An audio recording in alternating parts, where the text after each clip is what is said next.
Salve patriota, salve 12 de setembro, viva a República golpista, a República do Deodoro, a República maçônica. Então, conseguiram a condenação do Bozo, né? Os togados, a Suprema Corte, né? O relator do processo que foi indicado, segundo os esquerdistas, por um golpista que foi o Michel Temer, né? Conseguiu aí todas as provas, as contraprovas, né?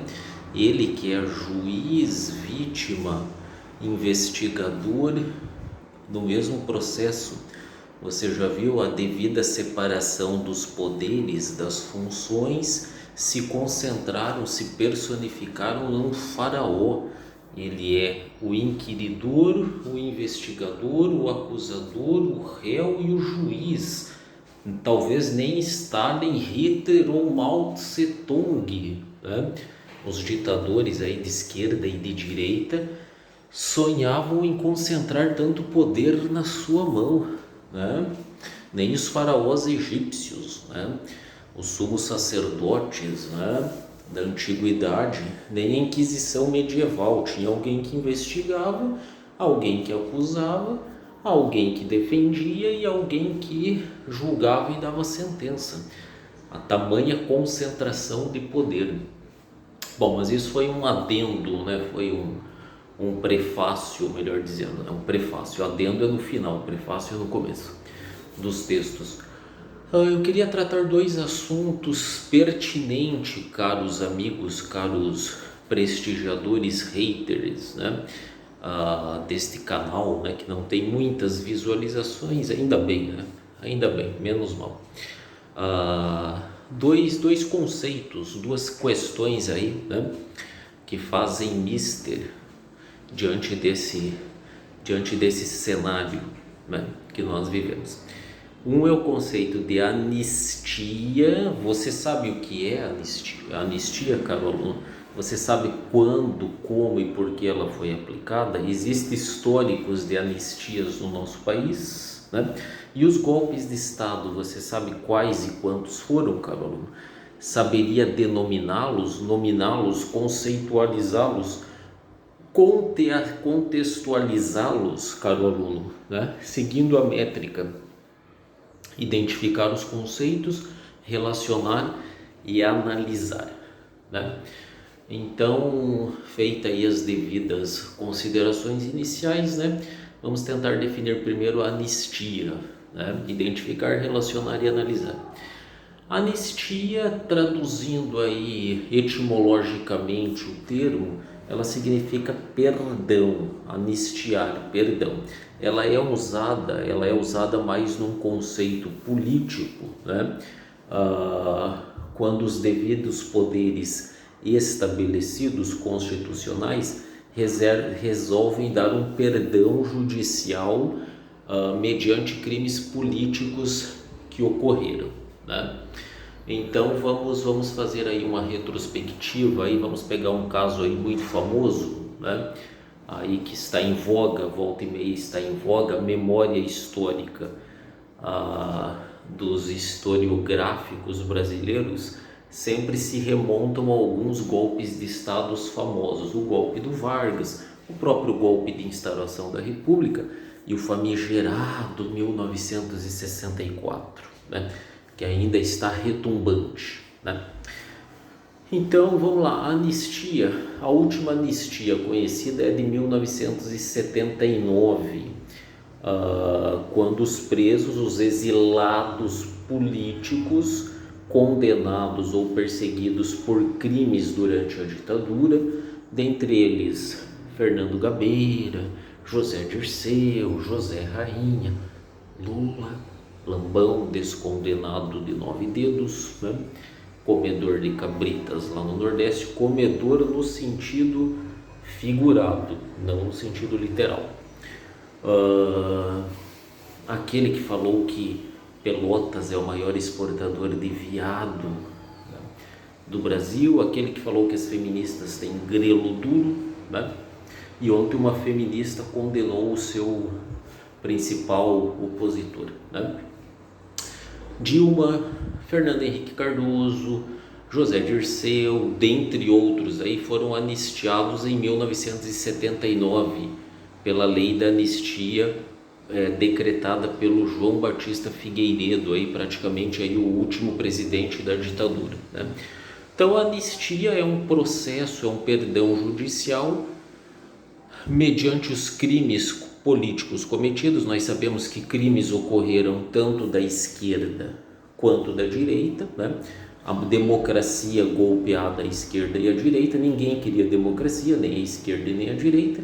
Os militares empreenderam uma ditadura dita tão de direita, que hoje sabe-se que não é tão de direita assim. Há controvérsias, eles eram estatistas, eles calaram muitas vozes civis, né? O golpe foi civil, militar, foi incitado por clamor popular, né? A maior manifestação de rua foi a Marcha com Deus pela Família e pela Liberdade em 64. Aí os militares resolveram agir devido a afinidade do João Goulart com alguns regimes comunistas totalitários, né? A implantação, a ideia de reforma agrária que ele tinha, que nem é uma reforma comunista, né? Nós sabemos que é capitalista, que mantém a propriedade privada. A questão aí de algumas reformas de base levou a sociedade civil a pedir intervenção militar, né? E assim foi feito. E durante esse interregno aí de quase 20 anos ou 15 anos até a anistia, muitos crimes foram cometidos de ambos os lados. Dos lados dos militares são antidemocráticos, decretaram o AI-5, torturaram, mataram, né, algumas pessoas, inclusive o Vladimir Herzog, dentre outros estudantes, professores e jornalistas, cometeram crimes, os militares. Do outro lado também, Dilma Rousseff, expropriadora ou assaltante de banco, depende do viés que você quer olhar. Ela pode ser uma assaltante de banco e hoje é uma presidente de um banco, ou pode ser uma expropriadora de um banco. Eles falavam que não era roubo, era uma expropriação para financiar aí a luta contra a ditadura, né?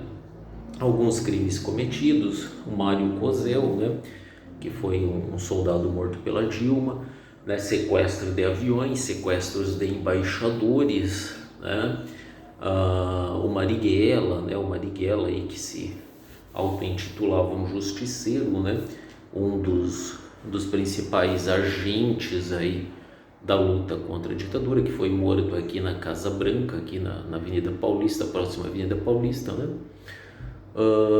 Essa foi a luta militar, né? Esse pessoal todo aí, inclusive o José Dirceu era treinado em Cuba, né? Que era aí um país satélite do socialismo aqui na América Latina, né? E algumas pessoas tiveram que fugir, dentre elas Leonel de Moura Brizola, dentre outros notáveis aí, Fernando Henrique, né? Fernando Gabeira, José Dirceu, que era treinado em Cuba. O Lula teve a prisão, a famosa prisão de 79, onde eles pediram anistia, né? A esquerda pediu anistia ali. A anistia é complicada porque ela perdoou judicialmente, politicamente, os algozes da ditadura, né? Os militares que cometeram crimes, dentre eles saudoso Coronel Brilhante, Carlos Brilhante Ustras, né? Lá no impeachment da Dilma ele foi citado pelo Bolsonaro, né? Saudoso não é um grifo meu, é um grifo do Bolsonaro. Ele era um torturador, né? Diga-se de passagem. E alguns crimes cometidos pela esquerda também, né? Quer dizer, a democracia ali no 64, 85 era golpeada à esquerda e à direita. Um grupo queria a ditadura do capital, né? Capitaneada pelos Estados Unidos da América. O outro grupo queria a ditadura do proletariado, que não é bem assim, né? Era mais a ditadura do partido que representa o proletariado, né? Ligado à União Soviética, aos sovietes, né? Que mataram gente pra caramba, foram antidemocráticos pra caramba. História não tem mocinho e bandido. Quem vier falar com você em termos de mocinho e bandido é um ignorante historicamente falando. Você tem processos históricos em que às vezes quem parece mocinho é bandido, quem parece tão bandido não é tão bandido assim, né? E assim sucessivamente. Então a anistia é um processo, né, que na época dos militares, por não haver processo legislativo, era uma prerrogativa de função do presidente, que era o João Batista Figueiredo, e hoje a turma do Bolsonaro aí, né, que é ligado aí aos militares, né, vai aí protocolar um pedido de anistia via Congresso. O Congresso tem esse poder da anistia, mediante apreciação do Judiciário e do Poder Executivo, né? Pode ser que se consiga anistia, não é impossível, um pouco improvável, mas não é impossível. Então a anistia já foi usada pela esquerda, lá em 79, já foi privilégio da esquerda em 79, graças ao João Batista Figueiredo, né?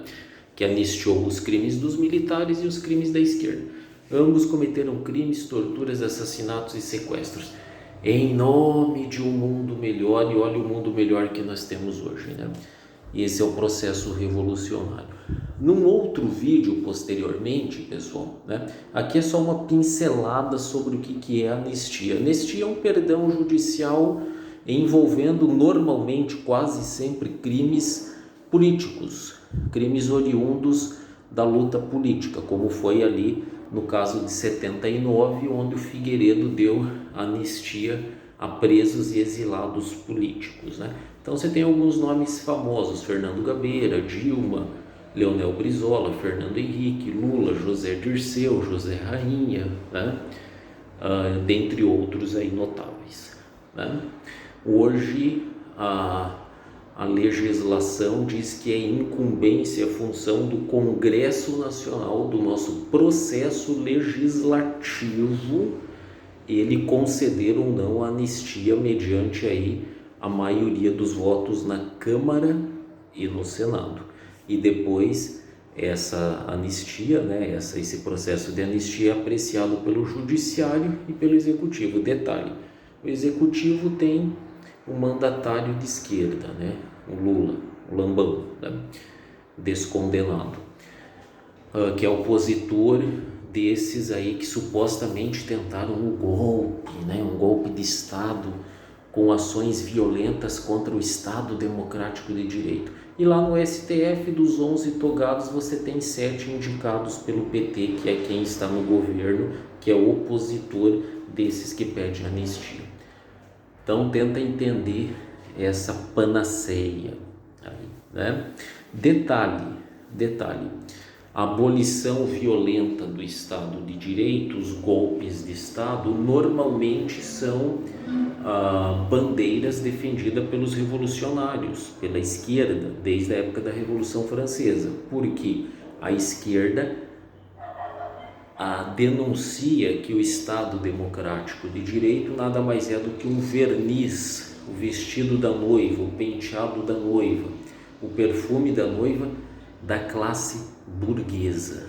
Então, digamos assim, o Bolsonaro e seus asseclas teriam tentado destituir o Estado Democrático de Direito, que segundo a esquerda é uma representação da burguesia. Vai entender a cabeça dessa gente. Por que aparecem tantas contradições, professor?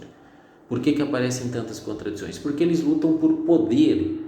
O discurso ideológico, os chavões, classe dominante, racismo, homofobia, burguesia, capitalismo malvadão, socialismo, são palavras, são conceitos, mas são quase figuras de linguagem, né? São quase discursos teóricos, embasam narrativas, né?